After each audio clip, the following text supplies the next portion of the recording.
The morning sun cast long shadows across the twisted landscape as Anthony crouched behind a cluster of razor-sharp obsidian formations, watching the blue-backed predator circle the small clearing where he had set his crude snare.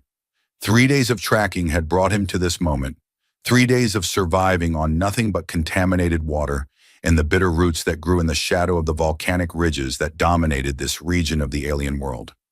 The memories of his former life as a colonial Defense Force sergeant seemed like fragments from someone else's existence, where battles were fought with plasma rifles and orbital support rather than primitive weapons crafted from scavenged materials. Captain Sarah Mitchell had been leading their reconnaissance mission when the transport ship suffered catastrophic engine failure during atmospheric entry, leaving Anthony as the sole survivor of a crash that scattered debris across 50 miles of hostile terrain. The first months had been a nightmare of learning that everything his military training had taught him about survival was useless on a world where the basic assumptions about physics, chemistry, and biology no longer applied. His standard-issue equipment had failed within weeks, corroded by atmospheric conditions that turned metal into brittle powder and rendered electronic devices into useless scrap. The transformation from professional soldier to primitive survivor had been brutal, marked by failures and near-death experiences that stripped away every illusion about human superiority over alien environments. The beast was magnificent in its lethality, standing nearly 7 feet at the shoulder with muscles that rippled beneath its azure hide like liquid steel. Its 6 legs moved with perfect coordination, each step calculated to maintain balance, while its head swiveled constantly, scanning for threats with eyes that held an intelligence far beyond that of any earthly predator. Anthony had learned to respect these creatures during his years of exile on this world, understanding that they were apex hunters who had evolved to kill efficiently and without mercy. The stone-headed axe in his weathered hands felt reassuringly solid, its weight balanced by years of use and modification, the wooden handle worn smooth by countless encounters with death. He had crafted this weapon himself from materials scavenged from crashed ships and broken machinery, learning through painful trial and error that technology was useless in a world where electromagnetic storms could fry circuits and corrosive atmosphere could dissolve metal within hours. The beast's nostrils flared as it caught his scent, and Anthony saw the subtle shift in its posture that meant it had located him despite his careful concealment.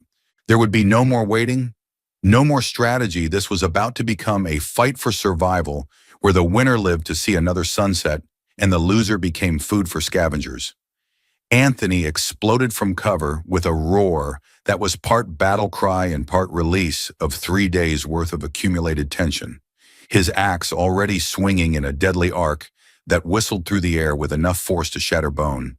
The creature met his charge with its own devastating attack, claws extended and jaws opened to reveal rows of crystalline teeth that could shear through armor plating. The collision sent both combatants sprawling, Anthony rolling desperately to avoid the beast's snapping jaws, while it recovered with the fluid grace of a natural-born killer. Blood streamed down Anthony's ribs where the creature's claws had found their mark, but he barely felt the pain through the adrenaline that flooded his system. The fight became a brutal dance of death, with Anthony using his superior reach and the devastating impact of his primitive weapon to keep the beast from closing to grappling range, while it used speed and agility to strike and withdraw before he could land a killing blow. Minutes passed like hours as they circled each other, both bleeding from multiple wounds, both beginning to show signs of exhaustion from the sustained violence. Anthony's arms ached from the repeated impacts of axe against claw. His breathing came in harsh gas that burned his lungs, but he forced himself to maintain focus because one moment of inattention would be his last. The beast's movements were becoming less coordinated, its azure blood leaving a trail across the rocky ground. But its eyes still burned with the kind of primal fury that made it dangerous until the moment it stopped moving. Anthony saw his opening when the creature overextended itself during a particularly aggressive lunge, leaving its neck exposed for a fraction of a second. His axe descended with every ounce of strength he possessed, the stone blade biting deep into vertebrae and vital organs with a wet crunch that echoed across the desolate landscape. The beast shuddered once, its legs gave out beneath it, and the light faded from its alien eyes as death claimed another victim of this harsh world. Anthony stood over his kill for a long moment, chest heaving with exhaustion, feeling the familiar mixture of triumph and emptiness that came with successful violence. The meat would keep him alive for weeks if he could preserve it properly. But first he needed to clean his wounds and find shelter before other predators arrived to investigate the scent of blood. His nearest cache of supplies was hidden near the great waterfall that marked the boundary between the volcanic Badlands and the more hospitable regions to the north.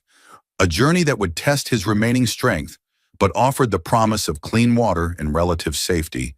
The sound of thundering water grew steadily louder as Anthony made his way through the twisted maze of lava tubes and crystal formations that characterize the borderlands between geological zones. His improvised pack, constructed from strips of beast hide and salvaged webbing, cut into his shoulders with each step, loaded as it was with the choicest cuts of meat from his recent kill. The weight was necessary but punishing, and combined with his wounds, it turned what should have been a 6-hour hike into a grueling test of endurance that stretched well into the afternoon. The landscape gradually shifted from sharp-edged volcanic glass to the softer contours of sedimentary rock, and Anthony felt some of his tension ease as he recognized familiar landmarks that told him he was approaching sanctuary. The waterfall was one of the few places on this continent where the water was guaranteed to be free from the chemical contamination that made most surface sources deadly to human physiology, filtered as it was through hundreds of feet of limestone and crystalline formations that neutralized the worst of the native toxins. Anthony had discovered this oasis during his first year of exile, when desperation and dehydration had driven him to risk drinking from what might have been a poison source, and it had become his primary base of operations for supply runs and equipment maintenance. The pool at the base of the falls was deep enough for swimming and bathing, surrounded by relatively flat ground that made an ideal campsite, and the constant noise of falling water would mask sounds from potential threats. As he crested the final ridge and caught sight of the familiar cascade plunging down from the cliff top, Anthony allowed himself a moment of satisfaction at having survived another successful hunt. The feeling was short-lived, however, as movement near the water's edge caught his attention and sent every survival instinct he possessed into overdrive. 2 small figures stood at the pool's edge, their outline clearly non-human, but unmistakably young and vulnerable. Anthony's first thought was hallucination brought on by blood loss and exhaustion, but as he focused his tired eyes, details emerged that his mind couldn't fabricate. The figures were children, or beings with childlike proportions, but their skin held the distinctive blue tinting that marked them as members of the indigenous species that ruled the more civilized regions of this world. Their clothing, though torn and stained, showed the kind of elaborate craftsmanship that spoke of wealth and high social status, and the way they moved suggested they had never experienced true hardship before, whatever catastrophe had brought them to this remote location. Anthony's knowledge of local politics was limited to the fragments of information he gathered during rare trading expeditions, but even he had heard the stories about the missing daughters of the Blue Valley's royal family, how search parties had combed the continent for months without finding any trace of the children. Looking at these 2 bedraggled figures with their expensive clothing and obvious inexperience with wilderness survival, Anthony felt a cold certainty settle in his stomach about their identity and the implications of their presence here. The smaller of the 2 children was crying with the kind of desperate exhaustion that came from days of fear and uncertainty, her sobs echoing off the rock walls that surrounded the pool. Tears had carved clean tracks through the grime on her face, and her delicate hands shook as she tried to wipe away the endless stream of moisture from her large, expressive eyes.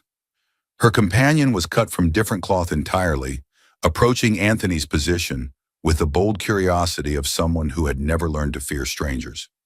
This child moved with unconscious confidence despite her obvious exhaustion, her head tilted to one side in a gesture that managed to be both alien and universally recognizable as the expression of an inquisitive young mind. When she spoke, her voice carried a musical quality that made Anthony's rough understanding of the trade tongue seem suddenly inadequate to the task of communication. "You are as tired as my sister, sir?" she asked, studying his bloody appearance with the frank assessment of someone who had learned to recognize suffering in others. The question was simple enough, but the way she asked it suggested depths of meaning that Anthony wasn't sure he was equipped to handle. Behind her, The weeping child continued to sob, smearing dirt and tears across her face in a way that emphasized how young and vulnerable they both were. Anthony found himself studying their faces, noting the fine bone structure and delicate features that spoke of careful breeding and protected upbringing.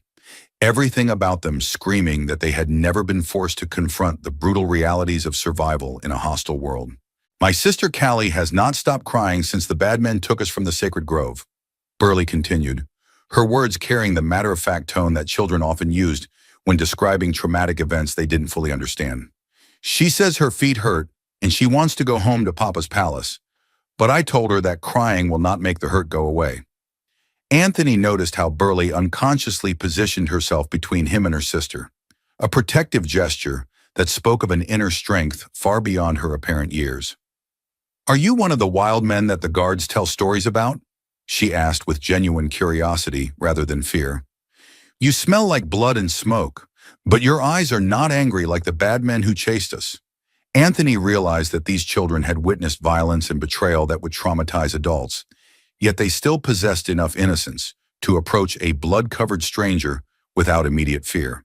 Their presence here could only mean disaster, either for them personally or for the political stability of the region, and Anthony's first instinct was to walk away before he became entangled in whatever catastrophe had brought royal children into the wilderness alone and unprotected.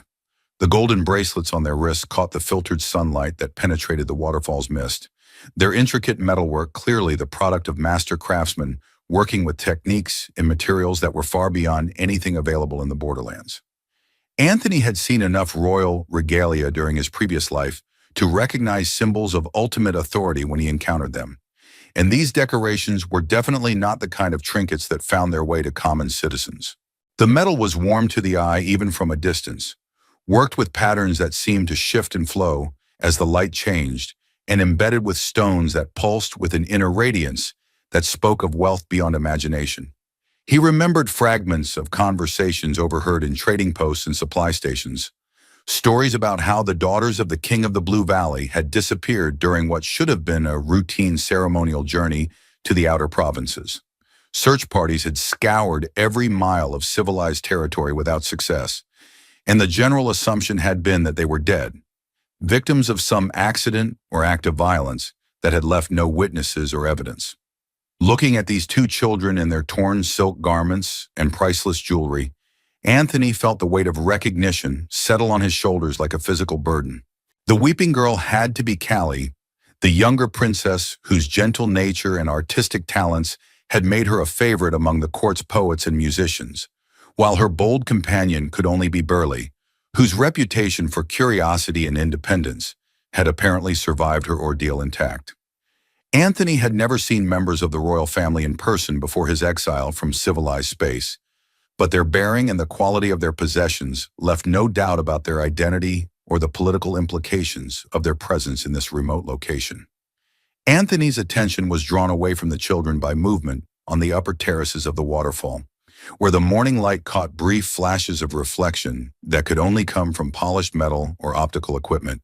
His survival instincts sharpened to painful clarity as he counted at least 4 separate sources of reflection, moving with the kind of coordination that suggested professional military training rather than the random movement of lost travelers. These weren't members of a rescue party equipped with the bright banners and obvious signals that would announce their benevolent intentions to anyone in the area. Instead, they moved with the disciplined stealth of hunters, tracking dangerous prey, using terrain features and shadow to conceal their presence, while they systematically searched every potential hiding spot with the thoroughness of people who knew exactly what they were looking for. Anthony's knowledge of regional politics was sketchy at best, but he had heard enough tavern gossip to know about the Black Guards, elite mercenaries who had turned traitor and now sold their considerable skills to the highest bidder, regardless of the moral implications of their assignments. These were former royal guards who had served with distinction until political upheaval and promises of wealth had corrupted their loyalty, transforming protectors into assassins with intimate knowledge of palace security and royal protocols. Their leader was rumored to be Commander Krex, a veteran of 3 separate wars who had earned his reputation through a combination of tactical brilliance and absolute ruthlessness in completing assignments. The way these figures moved, the quality of their equipment, and their obvious competence at fieldcraft all pointed to exactly the kind of professional killers who would be hired to ensure that inconvenient members of the royal family never made it home alive to complicate someone's political ambitions. Anthony could see them signaling to each other using hand gestures that suggested military training and battlefield experience, coordinating their search pattern with the precision of a team that had worked together for years. The fact that they were here, systematically working their way down the cliff face toward the pool, where two exhausted children waited unknowingly for death, told Anthony everything he needed to know about their intentions and the stakes involved in what was about to unfold. Burley continued to examine Anthony's primitive weapon with the fascination of someone who had never seen anything more threatening than ceremonial swords and parade armor, her small blue fingers reaching out to trace the crude but effective lines of the stone-headed axe. She chattered about the differences between his practical tool and the elaborately decorated weapons that filled her father's armory, completely unaware that death was methodically working its way toward them from above. Her observations were surprisingly astute for someone her age, noting details about balance and functionality that suggested a quick mind behind her childlike curiosity, but her total lack of awareness about their immediate danger made Anthony's chest tighten with anxiety. Meanwhile, Callie's condition was visibly deteriorating as exhaustion and dehydration took their toll on her small frame. Her sobs became weaker and less frequent as her strength faded, and Anthony could see the telltale signs of impending collapse in the way she swayed on her feet and struggled to focus her eyes. When she finally crumpled to the ground in a graceful faint, her unconscious form looked even more fragile and vulnerable than it had when she was awake and moving.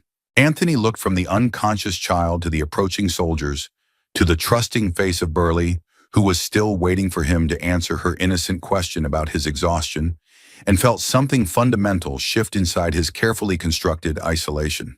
He had spent years avoiding exactly this kind of situation, staying clear of settlements and politics, and anything that might drag him back into the conflicts and responsibilities that had originally driven him to seek solitude in the wilderness. But as he watched Callie's shallow breathing and saw the genuine concern in Burley's alien features, he realized that some choices couldn't be avoided, no matter how much he wanted to stay uninvolved. With a heavy sigh that seemed to carry the weight of his surrendered peace, Anthony scooped Callie's limp form into his arms, grabbed Burley's hand with his free hand, and began moving toward the narrow cave entrance he had noticed behind the waterfall's curtain during previous visits to this location. The cave behind the waterfall was exactly what Anthony had hoped for, a narrow tunnel that angled back into the cliff face far enough to provide concealment while remaining accessible through the curtain of falling water that would muffle sounds and distort visibility. The space was cramped and damp, with barely enough room for 3 people to sit comfortably, but it was defensible and hidden, which made it perfect for their immediate needs. Anthony settled Callie's unconscious form on the driest section of stone floor he could find, using his pack as a makeshift pillow while he checked her pulse and breathing to ensure that her collapse was simple exhaustion rather than something more serious. Burley pressed close to his side, her earlier boldness tempered by the obvious seriousness of their situation, and Anthony could feel her trembling with a combination of cold and fear that she was trying hard to suppress. Through the shifting curtain of water, they could see the shadowy figures of the black guards as they reached the base of the waterfall and began their systematic search of the area. Their movements were methodical and professional, covering every possible hiding spot with the kind of thoroughness that left no room for hope that they might be missed through simple luck or oversight. Anthony counted 5 distinct figures, all armed with the kind of advanced weapons that made his stone axe seem primitive by comparison, and he realized that direct confrontation would be suicide for all 3 of them. Instead, he would have to use stealth and cunning, taking advantage of his knowledge of the local terrain and his years of experience with asymmetric warfare to even the odds. The guards were obviously skilled professionals, but they were also operating in unfamiliar territory against an opponent who had nothing left to lose except his life and the lives of 2 children who trusted him to keep them safe.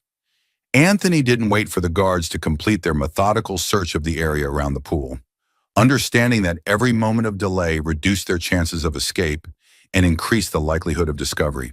Moving with the silent efficiency that had kept him alive through countless dangerous encounters, He slipped into the icy water that pooled at the base of the waterfall, allowing the shock of the cold to sharpen his focus while the water itself masked his scent and muffled any sounds of movement.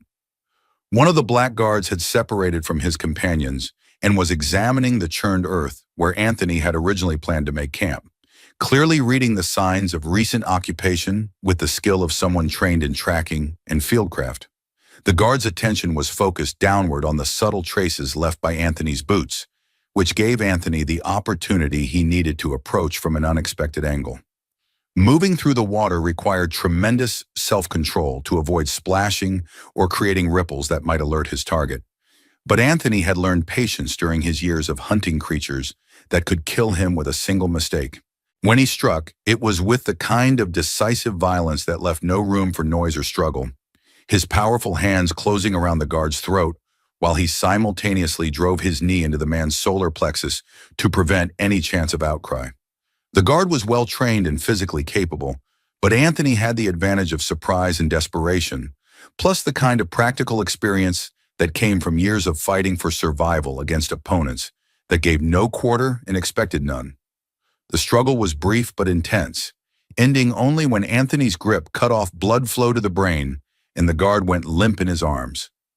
Anthony dragged the body into deeper water, weighing it down with stones from the pool bottom before pushing it into the shadowed area where it would be invisible to casual observation. With one threat neutralized, Anthony turned his attention to the larger tactical problem of how to extract himself and the children from a situation that was rapidly becoming hopeless. The remaining guards were too spread out for him to eliminate them one by one using stealth tactics, and their obvious competence meant they would soon notice their missing companion and begin searching more aggressively. Anthony's knowledge of the local terrain gave him one significant advantage: the guards were operating in country they didn't know, following maps and intelligence reports rather than personal experience, which meant they would be vulnerable to tactics based on intimate familiarity with geographical features and natural hazards. The region around the waterfall was honeycombed with caves and passages carved by centuries of water action, some of which connected to underground streams that eventually emerged miles away in completely different valleys. Anthony had explored these tunnels during his early years in the area, mapping them out as potential escape routes for exactly this kind of emergency. The main passage was barely wide enough for an adult human to navigate, requiring sections of crawling through spaces that would be claustrophobic for anyone not accustomed to underground travel, but it offered the possibility of reaching safety without having to confront their pursuers directly. The major problem was Callie's condition. She was still unconscious from exhaustion and would be unable to navigate the tunnel system under her own power, which meant Anthony would have to carry her through passages barely wide enough for one person, while simultaneously guiding Burley through terrain that would challenge an experienced caver. Anthony returned to the cave behind the waterfall to find Burley sitting quietly beside her sister's still form, her earlier chatter replaced by the kind of focused attention that children often displayed when faced with situations beyond their usual experience. She looked up at Anthony's approach with questions in her large eyes, but seemed to sense that silence was more appropriate than conversation given their circumstances. Callie was beginning to show signs of returning consciousness, her breathing becoming deeper and more regular as her body recovered from its temporary shutdown. But Anthony could see that she would need time and rest before she would be capable of sustained physical effort. Time was the one resource they didn't have, with professional killers methodically working their way toward their hiding place, and no guarantee that the concealment provided by the waterfall would remain effective much longer. Anthony made the difficult decision to abandon his original plan of using the cave system to escape, recognizing that Callie's condition made such a route impractical and potentially fatal.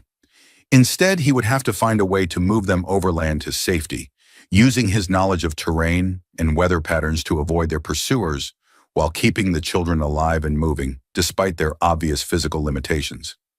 The nearest settlement was too far away to reach before the guards caught up with them, but Anthony knew of several defensible positions in the higher elevations, where he might be able to make a stand with some chance of success.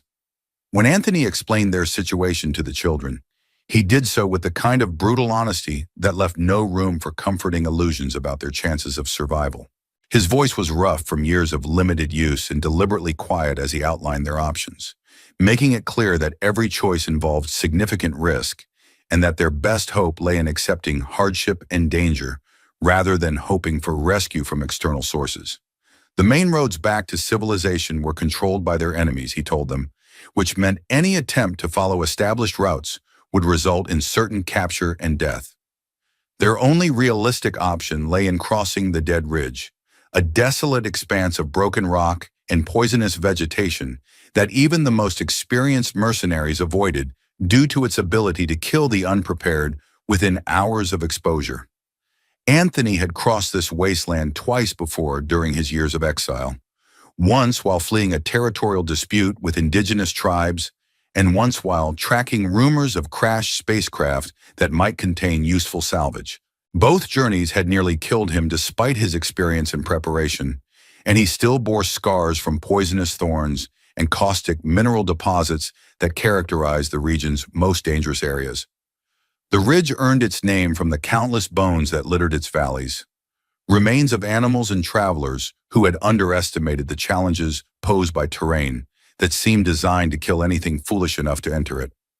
The rock formations were razor-sharp obsidian that could slice through boot leather within minutes of contact, while the sparse vegetation included plants whose sap could cause blindness and respiratory failure in humans. Water sources were either completely absent or contaminated with minerals that would cause organ failure, and the temperature fluctuations between day and night were extreme enough to cause hypothermia or heat stroke, depending on the time of day. Worse yet, the area was home to several species of aggressive fauna that had adapted to the harsh conditions and viewed any intruders as potential food sources. Anthony studied their soft shoes and unmarked hands with the calculating gaze of someone trying to estimate how much punishment they could endure before physical breakdown made further travel impossible. The terrain ahead would test every aspect of their endurance, from their ability to navigate treacherous footing to their capacity to survive on minimal water and food, while maintaining the pace necessary to stay ahead of pursuit. "You want to live?" Anthony asked them with the same tone he might use to discuss weather conditions, his scarred face showing no trace of the emotional turmoil that their situation created in him.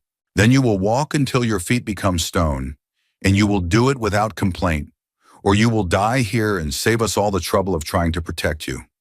His words were harsh by any standard, but they were also completely honest, and Anthony could see in Burley's straightening spine that she understood the stakes even if she couldn't fully comprehend what they were about to endure. Callie was still too weak and disoriented to fully grasp their situation, but awareness was beginning to return to her eyes as the reality of their circumstances penetrated the fog of exhaustion that had overwhelmed her. The initial stages of their climb toward the Dead Ridge proceeded more smoothly than Anthony had dared hope, with both children showing surprising resilience in the face of increasingly difficult terrain. Burley adapted to the harsh conditions with the kind of quick learning that spoke of natural intelligence and inherent toughness, asking practical questions about foot placement and energy conservation that demonstrated her commitment to mastering the skills she needed for survival. Callie struggled more with the physical demands of wilderness travel, her previous life of luxury having left her unprepared for the kind of sustained physical effort that their situation demanded.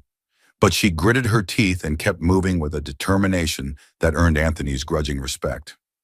The path they followed was barely worthy of the name, consisting mainly of game trails and natural ledges that wound through increasingly vertical terrain toward the high passes that offered their only route to safety. As they climbed higher, the air became thinner and colder, while the vegetation changed from the lush growth around the waterfall to the sparse, hardy plants that could survive in the harsh environment of the upper elevations. Anthony set a pace that pushed their limits without breaking them completely, knowing that speed was essential, but also understanding that exhaustion would kill them just as effectively as enemy action if he pushed too hard too fast.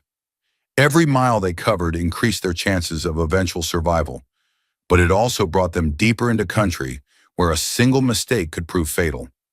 The crisis came when they had been climbing for several hours and Callie's reserves of strength finally reached their limit. She had been growing progressively quieter as the climb continued, her responses to Burley's attempts at conversation becoming monosyllabic and then stopping entirely as she focused all her energy on simply putting one foot in front of the other.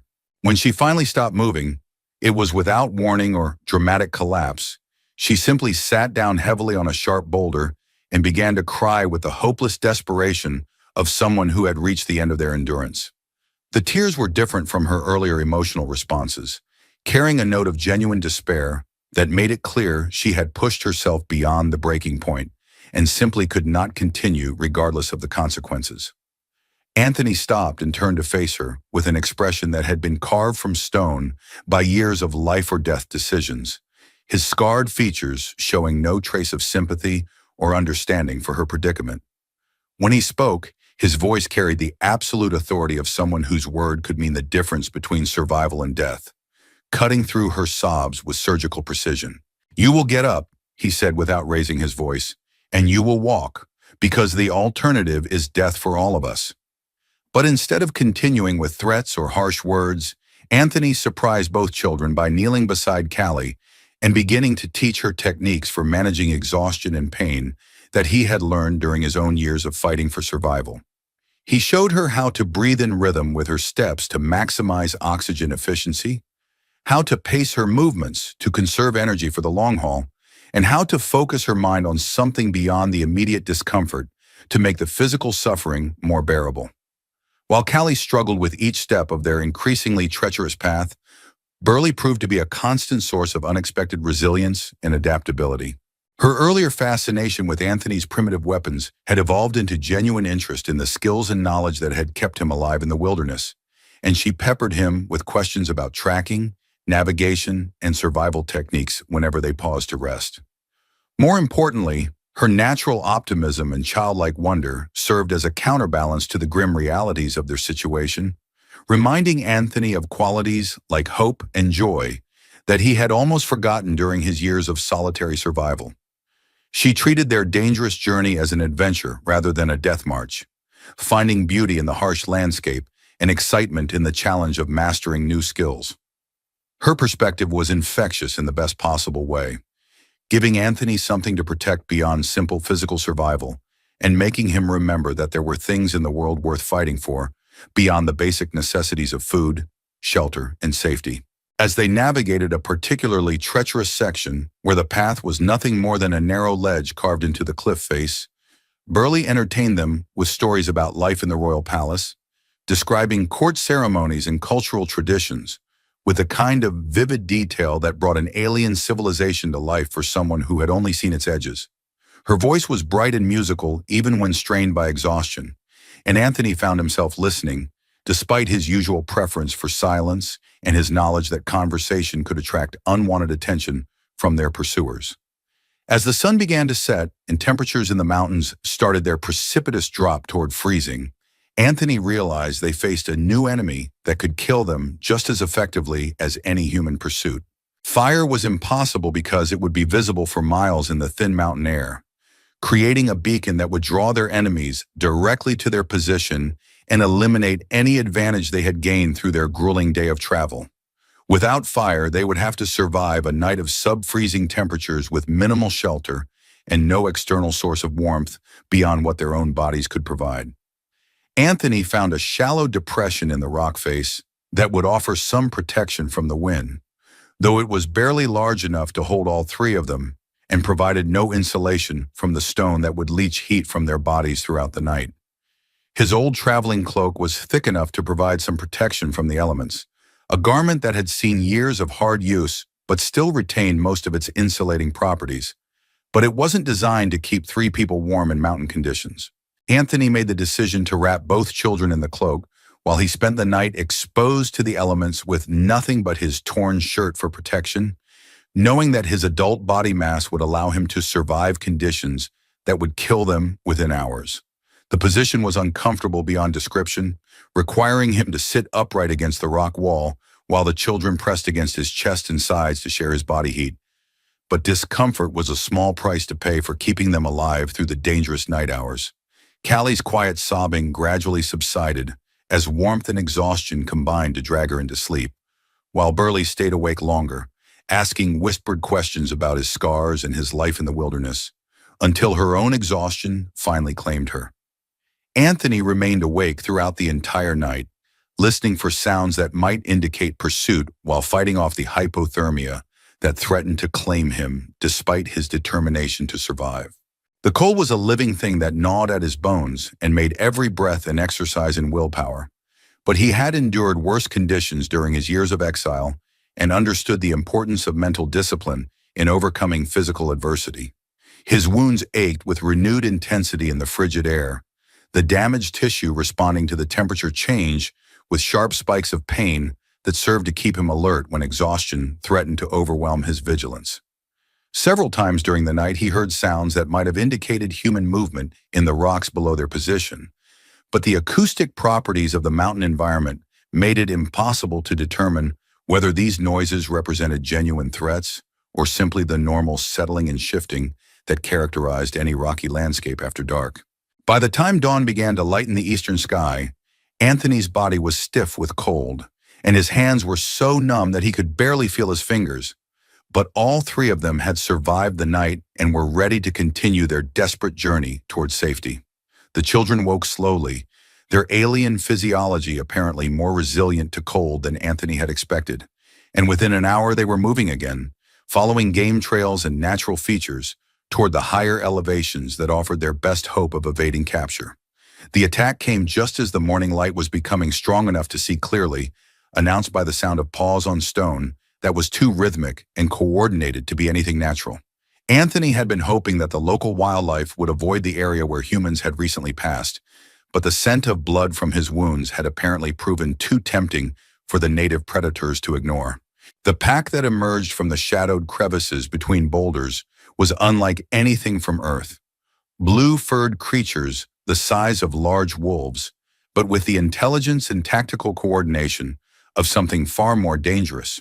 Their eyes reflected the early morning light with an alien radiance that spoke of hunting senses evolved far beyond anything terrestrial, and the way they moved suggested pack behavior refined by millions of years of successful predation. Each creature possessed 6 legs that gave them incredible stability and speed across rough terrain, while their elongated snouts held rows of crystalline teeth that could probably crush bone with minimal effort. The pack leader was a magnificent specimen, easily twice the size of its companions with scars that told stories of countless successful hunts and territorial battles. Anthony noticed how they communicated through subtle body language and barely audible vocalizations, coordinating their approach with the kind of tactical sophistication that made them incredibly dangerous opponents. Anthony couldn't risk making noise that might attract their human pursuers, and he couldn't use fire without revealing their position to anyone watching from the valleys below, which left him with only the most primitive options for defending against creatures that were perfectly adapted to killing in this environment. He positioned himself between the approaching pack and the 2 children, his stone axe ready and his back against a rock formation that would prevent the predators from attacking from behind, while he quietly instructed Burley to help Callie squeeze into a narrow crack in the rock face that would be too small for the predators to enter. The pack leader approached with the confident stride of an apex predator that had never encountered serious resistance, its lips drawn back to reveal crystalline teeth that could probably shear through bone with minimal effort.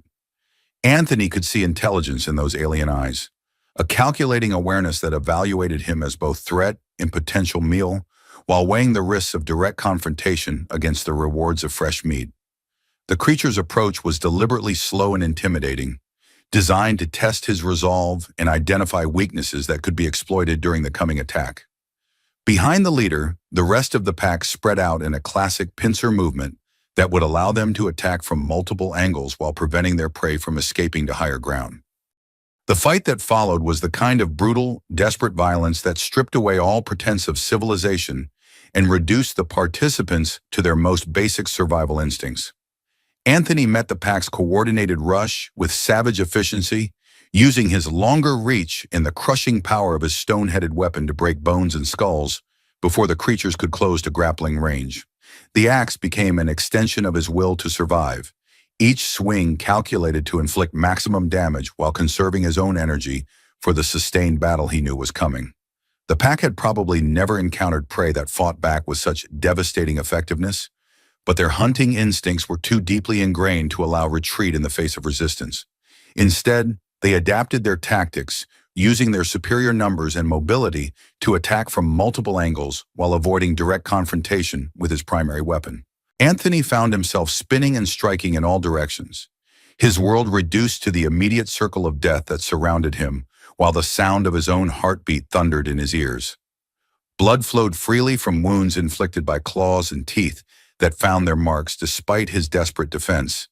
But he maintained his position and continued fighting with the kind of relentless determination that had kept him alive through countless similar encounters.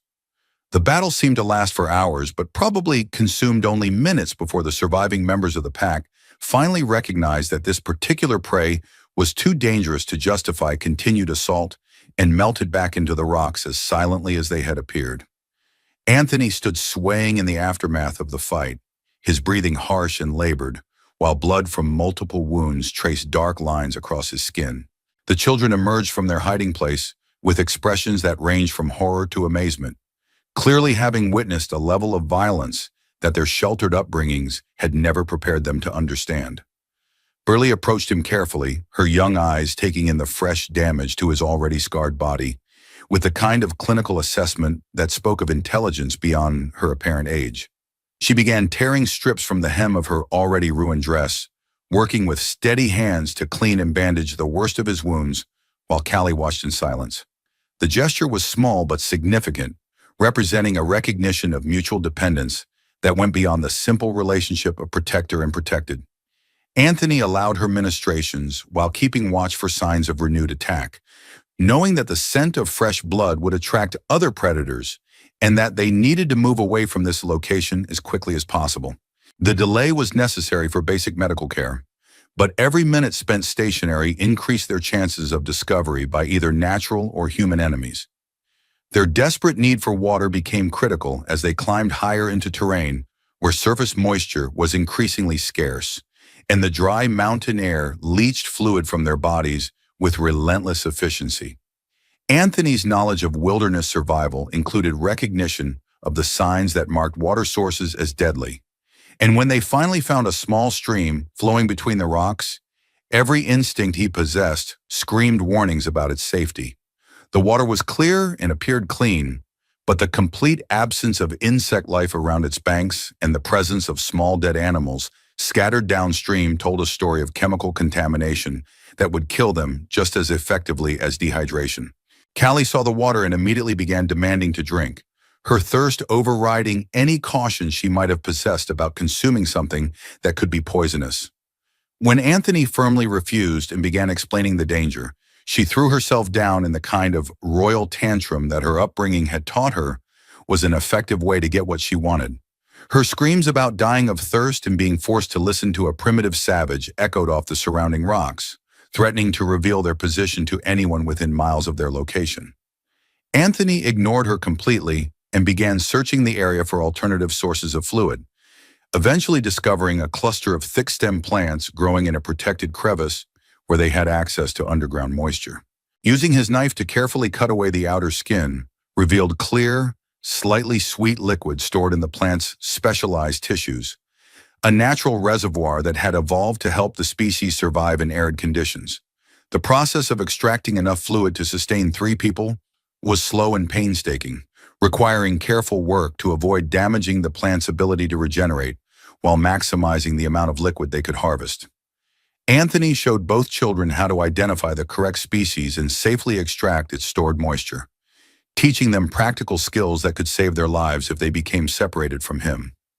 Burley learned quickly, her natural intelligence and curiosity making her an apt student for wilderness craft, while Callie struggled with the concept that survival required work and skill rather than simply demanding that others provide what she needed.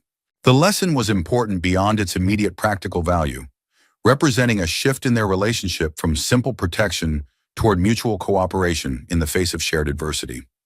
Anthony could see changes in both children as they adapted to their circumstances, with Burley growing more confident and capable, while Callie began to show signs of the inner strength that her privileged upbringing had never required her to develop. The water they extracted was sufficient for their immediate needs, But Anthony knew they would face the same problem repeatedly unless they could reach an area where reliable water sources were available. Their path forward was completely blocked by a vertical rock face that rose over 100 feet toward the plateau they needed to reach, presenting what appeared to be an insurmountable obstacle to further progress. Anthony studied the cliff with the calculating eye of someone who had learned to treat geographical features as problems to be solved rather than barriers to be accepted. Noting potential handholds and analyzing the structural integrity of the rock formation. The stone appeared solid enough to support human weight, but the handholds were sparse and irregularly spaced, requiring strength, skill, and nerve to negotiate safely.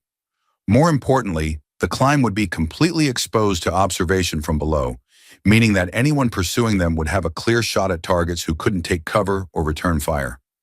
Anthony's wounded shoulder protested as he tested his grip strength and range of motion, sending sharp spikes of pain through damaged muscle tissue with every movement.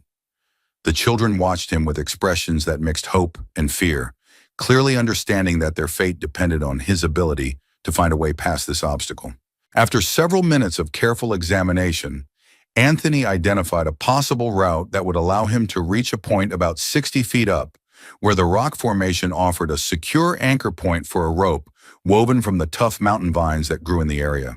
The ascent was a study in controlled desperation, with Anthony forcing his injured body to perform at levels that bordered on the superhuman while maintaining the precise attention to detail that made the difference between success and fatal error. Each handhold had to be tested carefully before committing his full weight to it, while his wounded shoulder sent continuous messages of protest that he ignored through sheer force of will. The rope weaving had taken precious time that they couldn't afford, but it was essential for getting the children to safety once he reached the anchor point. About halfway up the cliff face, Anthony's shoulder gave out temporarily, leaving him hanging by one arm while waves of agony washed through his nervous system. For a terrifying moment that seemed to stretch into eternity, he thought he would fall and leave the children stranded below to face whatever fate their pursuers had planned for them. But somehow he found the strength to continue, probably drawing on reserves of determination that he didn't know he still possessed. When he finally reached the ledge that would serve as his anchor point, his hands were shaking with exhaustion and his vision was blurred with sweat. But he had successfully established their route to safety. The process of hauling the children up one at a time was almost anticlimactic after the drama of the initial climb, though Anthony remained alert for signs of structural failure in his improvised rope system. Callie went first, her terror of heights making her cling to the woven vines with desperate strength, while Anthony carefully controlled her ascent from above. She was lighter than he had expected, but her inexperience with this kind of physical challenge made the process nerve-wracking as she struggled to coordinate her movements with his instructions. About 3/4 of the way up, Anthony heard the distinctive sound of plant fibers beginning to part under stress, and realized that his improvised rope was starting to fail under the repeated strain of supporting human weight over sharp rock edges. Without hesitation, he dropped flat on the ledge and caught the failing rope in his bare hands, feeling it slice through his palms and fingers as Callie's full weight transferred to his grip.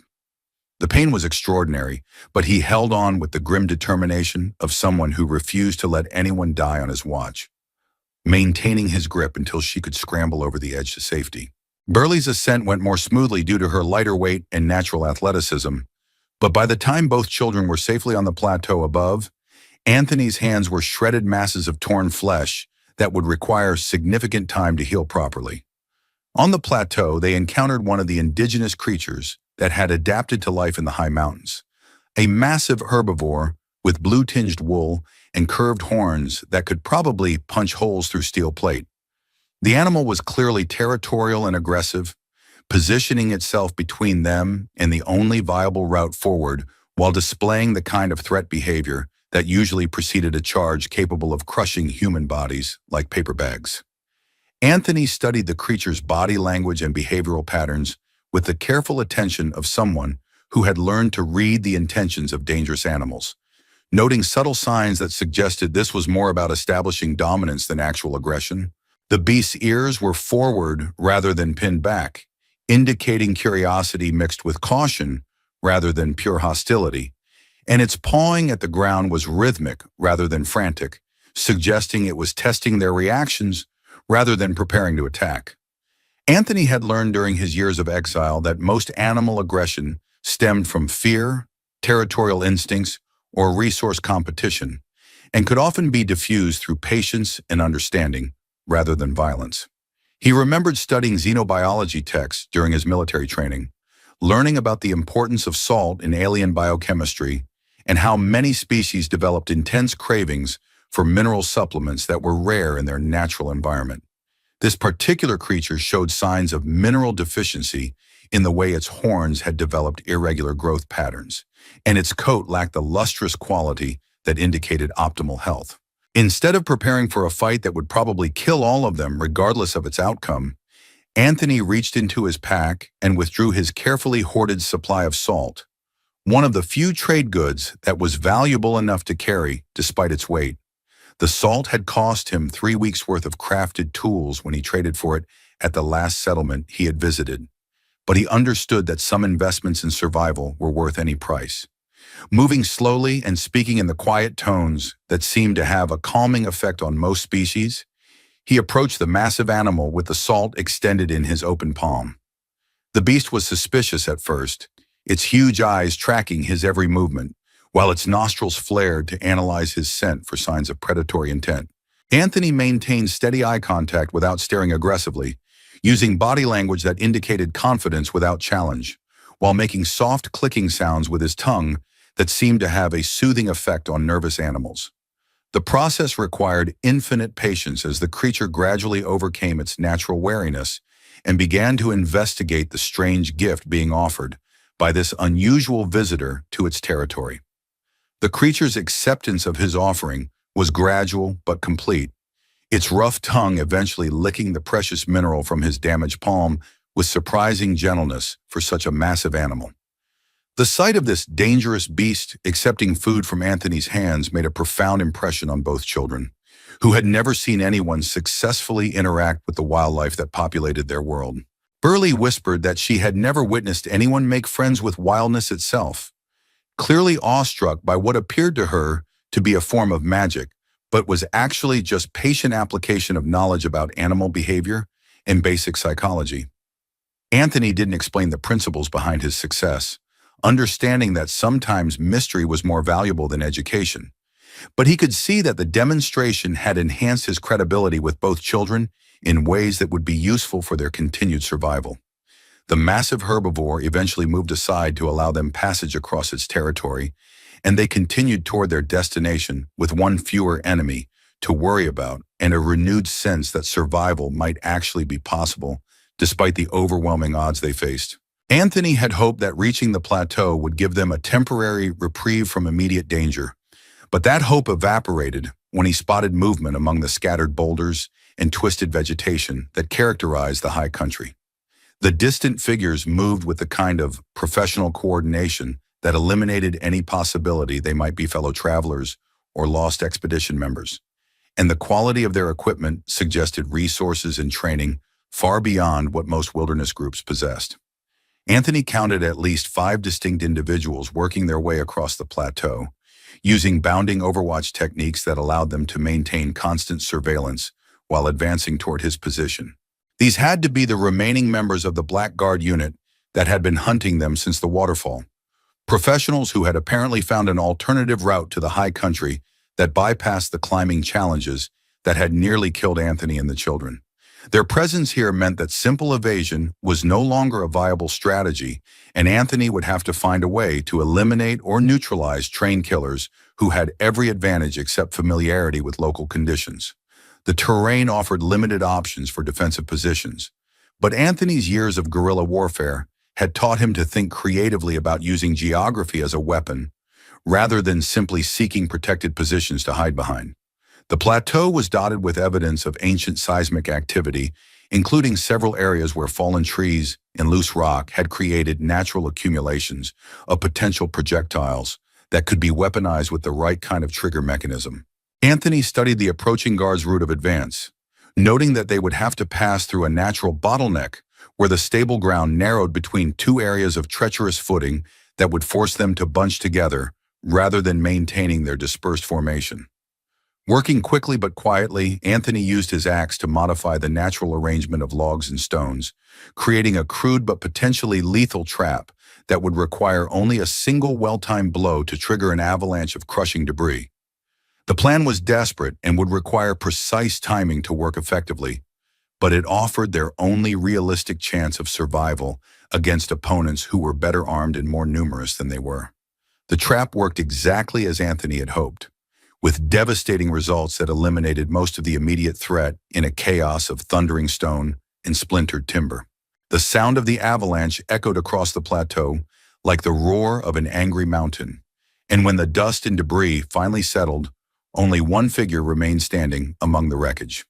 The guard captain had been positioned far enough to one side to avoid the worst of the crushing impact, but his equipment was damaged, and his obvious shock at the sudden elimination of his entire unit suggested that psychological advantage had shifted in Anthony's favor for the first time since their ordeal began. The captain was clearly a veteran of many battles, his quick recovery from surprise demonstrating the kind of professional competence that made him dangerous despite being outnumbered. But Anthony could see uncertainty in his movements that hadn't been there when he had commanded a full unit of elite soldiers. Callie's transformation began in that moment when she truly understood what Anthony had sacrificed to keep them alive and safe. She watched him bleeding from his reopened wounds, saw how his breathing had become labored and painful from the sustained physical effort their escape had required, and for the first time since their ordeal began, she stopped thinking exclusively about her own comfort and safety.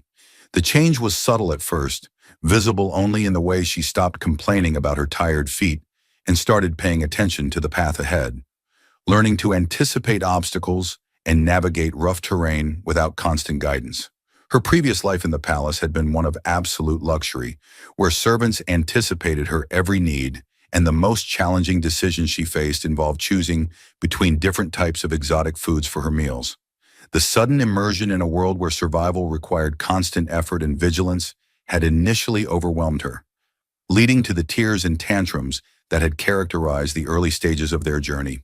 But as she watched Anthony continue to function despite injuries that would have incapacitated most people, she began to understand that real strength wasn't about having others serve you, but about serving something greater than yourself. Without being asked or commanded, she tore strips from her already ruined dress and approached him with the careful attention of someone who was finally beginning to understand what real courage looked like. Her hands shook slightly as she began cleaning and bandaging his wounds, but her movements were gentle and precise, showing a natural aptitude for medical care that her privileged upbringing had never allowed her to develop. The process was painful for both of them, as his injuries were extensive and her inexperience made the work slower than it needed to be. But there was something profound about the role reversal that marked a fundamental shift in their relationship. For the first time in her life, Callie found herself giving rather than receiving care, and the experience awakened something in her that she hadn't known existed. When she finished her makeshift medical care, she looked up at Anthony with eyes that had lost their childish expectation of automatic rescue and gained something harder and more valuable in return. "Now I am tired too, sir," she said quietly, her voice carrying a new note of determination that hadn't been there before. "But I will walk." The words were simple, but they represented a complete transformation from the spoiled princess who had begun this journey to the determined survivor she was becoming. Anthony nodded acknowledgement of her transformation, recognizing that the spoiled princess was gone and something tougher had taken her place, forged in the crucible of shared hardship and mutual dependence. The final obstacle between them and the relative safety of the capital city was the Bridge of Tears, a narrow span of ancient stonework that crossed a chasm so deep that its bottom disappeared into shadow and mist. Local legend claimed that the bridge had been built by an earlier civilization as a monument to lost love, but Anthony was more concerned with its tactical implications than its romantic history. The span was wide enough for one person to cross safely, but it was also the perfect location for an ambush, offering no cover or alternative routes for anyone attempting to traverse it. The guard captain had anticipated their destination and positioned himself at the far end of the bridge, with his long spear ready to impale anyone who tried to cross. turning what should have been the final leg of their journey into a deadly confrontation that would test every skill Anthony had learned during his years of survival. Anthony could barely see clearly due to blood and sweat that had accumulated around his injured left eye. His wounded shoulder made lifting his axe an exercise in pain management, and he was running on the kind of desperate energy that came from knowing failure meant death for all three of them. But he had faced impossible odds before and survived through a combination of skill, determination, and the kind of tactical thinking that turned apparent disadvantages into unexpected strengths. Anthony studied his opponent carefully, noting the professional stance and high-quality equipment that marked the guard captain as a veteran of many battles who would not be easy to defeat through conventional means. The spear gave the captain significant reach advantage and would allow him to keep Anthony at a distance where his stone axe would be useless, while the narrow bridge eliminated any possibility of using footwork or terrain to gain tactical advantage. Anthony realized that direct assault would be suicide, and instead began to consider options that involved accepting damage in order to close to effective range where his primitive weapon could be brought to bear. The decision he made surprised both children and probably would have seemed like madness to anyone watching from a safe distance. He handed his beloved stone axe to Burley, not as a weapon for her to use, but as a symbol of trust and confidence in her ability to carry on if he failed to survive the coming confrontation. Drawing his long hunting knife, Anthony began walking across the bridge with the steady pace of someone who had accepted that survival would require sacrifices that might include his own life. The battle on the Bridge of Tears was everything that Anthony had expected, and worse, a brutal test of endurance and will that pushed both combatants beyond their normal limits and left no room for strategy or finesse. The guard captain was a professional in every sense of the word, his movements economical and precise as he used his superior reach and weapon advantage to control the engagement while seeking openings for decisive strikes. Anthony found himself fighting not just against a skilled opponent, but against his own body's limitations, as blood loss and exhaustion conspired to slow his reactions and cloud his judgment at the worst possible moment. The captain's spear thrust found its mark in Anthony's shoulder, punching through damaged muscle and grating against bone, with impact that would have dropped a lesser man immediately. The pain was indescribable, a white-hot lance of agony that threatened to overwhelm his nervous system and rob him of consciousness at the critical moment when survival depended on continued action. But Anthony had learned to function through levels of pain that would incapacitate most people, drawing on reserves of determination forged through years of desperate survival situations where surrender meant death. Instead of falling or retreating, he used the embedded weapon as a tool to pull his opponent close enough for his knife to reach vital targets, accepting further damage to himself in order to create the opportunity he needed to end the confrontation. The captain's expression transformed from professional confidence to shocked disbelief as Anthony continued to fight despite his devastating wound, clearly having never encountered an opponent who could ignore such traumatic injury through sheer force of will. Behind them, both children watched with expressions of horror and fascination as they witnessed the kind of violence that their sheltered upbringings had never prepared them to understand, seeing firsthand the price that survival sometimes demanded from those willing to pay it. The final exchange was brutal and decisive, with Anthony's blade finding its mark in the captain's throat, while the man was still trying to comprehend how his perfectly executed attack had failed to end the fight as it should have. The captain's death was accompanied by a look of profound confusion, as if he couldn't understand how someone armed with primitive weapons could defeat a professional soldier equipped with superior technology and training. Anthony pulled the spear from his own body with movements that were more reflex than conscious action, his hands shaking with shock and blood loss as he leaned heavily on the weapon shaft to keep from collapsing onto the ancient stonework of the bridge. Dawn was breaking over the Blue Valley as Anthony led both children through the main gates of the capital city, their small hands clasped firmly in his while he walked with the careful stride of someone who was staying upright through sheer determination rather than physical strength. The city was magnificent in the early morning light, its architecture gleaming with blue-tinted stone that seemed to capture and reflect the sunrise in ways that created an almost magical atmosphere. Anthony barely noticed the beauty around him, focused as he was on maintaining forward momentum, and reaching their destination before blood loss or exhaustion finally claimed him. The guards at the gate initially raised their weapons at the sight of a blood-covered human accompanying their missing royalty. But both children immediately stepped in front of Anthony to shield him with their bodies, while Callie's voice rang out with authority that had been earned rather than inherited. "This man returned your future to you," she declared with a kind of regal bearing that commanded instant respect and obedience. "Lower your weapons and show proper respect to someone who has given everything to ensure our survival." The guards hesitated only momentarily before obeying, recognizing something in their princess that hadn't been there when she disappeared weeks ago.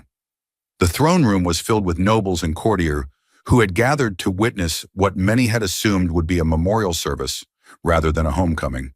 But Anthony felt as disconnected from the wealth and luxury around him as if he were observing it through thick glass.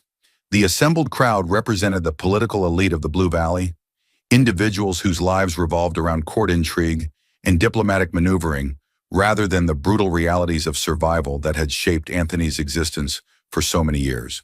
He could see the wheels turning behind their alien features as they tried to assess the implications of the princess's return and what it might mean for their own political positions and ongoing schemes. King Thyros sat on his crystalline throne with an expression that mixed relief, gratitude, and the kind of calculating intelligence that had allowed him to maintain power in a region known for its political instability and violent succession disputes. The monarch was older than Anthony had expected, with silver threading through his blue-tinted hair and lines around his eyes that spoke of the burden of ruling a people caught between multiple competing factions and external threats. When he spoke, his voice carried the authority of absolute power tempered by the wisdom of someone who understood that even kings were mortal and that survival often depended on making difficult choices. The king offered him everything that political power could provide: wealth beyond imagining, titles that would grant him authority over vast territories, land grants that would make him one of the richest individuals in the kingdom, position within the royal guard that would guarantee security and influence for the rest of his natural life. The offers were genuine and generous, representing compensation that would transform him from an exiled survivor into one of the most powerful figures in the realm. But Anthony could see the strings attached to such largesse. Accepting would mean becoming part of the system that had tried to murder two innocent children, binding himself to a web of obligations and political dependencies that would constrain his actions and compromise his independence. The assembled nobles watched his reaction with obvious anticipation, clearly expecting him to accept rewards that any reasonable person would consider beyond their wildest dreams. But they didn't understand that Anthony had learned to value freedom above comfort and conscience above wealth. Anthony stood before the throne with fresh bandages covering his wounds and blood still seeping through the fine medical care he had received from the court physicians. But his back remained straight and his voice was steady when he politely but firmly declined every offer. The simplicity of his refusal seemed to confuse the assembled nobles, who couldn't comprehend why anyone would turn down riches and status for the uncertain life of a wilderness exile, their alien features showing expressions of bewilderment that transcended species barriers.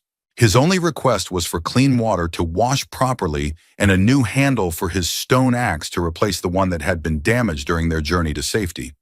The request was so modest that it seemed almost insulting to the elaborate rewards that had been prepared.